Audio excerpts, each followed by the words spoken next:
मेरे और आप सबके नेता हमारे पूर्व विधायक सुरेंद्र कपिल जी और मेरे बड़े भाई अल्पसंख्यक के महासचिव सोनू पठान जी, वरुण शर्मा जी और हमारे सम्मानित अधिकारी मुख्य अतिथि आदरणीय मधु गोयल कर्नल साहब और यहाँ पर आज जो इस प्रोग्राम को सजाया है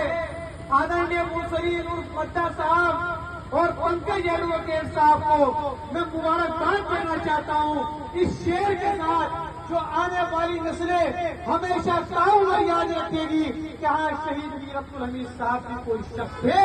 जिन्होंने पाकिस्तान को उसके घर के अंदर तक मारने का काम किया था। दोस्तों साथियों, ये शेर से मैं आगाज करना चाहता हूँ कि और क्या चाहिए कर्नल साहब, मुसलमानों की स्वतंत्रता और मुसलमानों की देश प्रेमिता पर आज जो लोग शक करते हैं मैं उन्हें कहना चाहता हूँ कि और क्या चाहिए एक बदल के लिए। ये तिरंगा बहुत है कफन के लिए, सरहदों पर हमें भेज कर देखिए, जान दे दे के हम वतन के लिए। ये सिद्ध करके दिखाया शहीद वीर अब्दुल हमीद साहब ने कि जब देश पर खतरे के बादल मंडरा रहे थे तो उन्होंने नहीं देखा कि सामने पाकिस्तान है जहां पर मुसलमान रहते हैं। उन्होंने देखा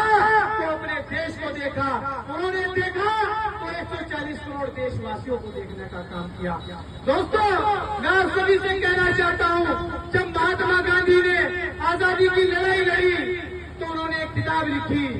और उस किताब के अंदर जो उन्होंने पेशे लफ्ज दिया था तो उसके अंदर उन्होंने लिखा था कि इमाम हुसैन से प्रेरित होकर के जिस तरह से वो करबला की जंग को लड़ रहे थे, 72 साथी थे और सामने हजारों की फौज थी। महात्मा गांधी ने कहा कि जब मैं आजादी की लड़ाई लड़ने जा रहा था तो मैंने देखा, मैंने बहुत सारे बड़े बड़े महान व्यक्तियों को पढ़ा, तो जब मेरे सामने करबला की कहानी आई और मैंने इमाम हुसैन को पढ़ा तो मैंने देखा कि 72 लोग भी 10,000 के लश्कर से लड़ सकते हैं। दोस्तों साथियों, फिर महात्मा गांधी ने कहा कि हम लोग उस टाइम पर चुनिंदा थे, अंग्रेज हजारों की तादाद के अंदर थे, लेकिन इमाम हुसैन से प्रेरित होकर के उन्होंने एक गांधीवादी विचार से, उन्होंने शालीनता के साथ, उन्होंने मोहब्बत और प्यार के साथ इस जंग को जीतने का काम किया। दोस्तों साथियों, बाबा साहेब डॉक्टर भीमराव के संविधान पर जब जब धरती के बादल मंडराएंगे तो हम कांग्रेस जन, हम हिंदुस्तान के जन, हम लोग जाल बन करके खड़ा होने का काम हो जाएंगे। दोस्तों साथियों, और मैं शेर के साथ खत्म करना चाहूंगा अपनी बात को कि जब इंदिरा गांधी उस टाइम के प्रधानमंत्री थी और साइंटिस्ट चांद के ऊपर गए थे तो उनसे पूछा था, इंदिरा गांधी जी ने बताइए हिंदुस्तान कैसा लगता है, तो वहां के साइंटिस्ट ने कहा था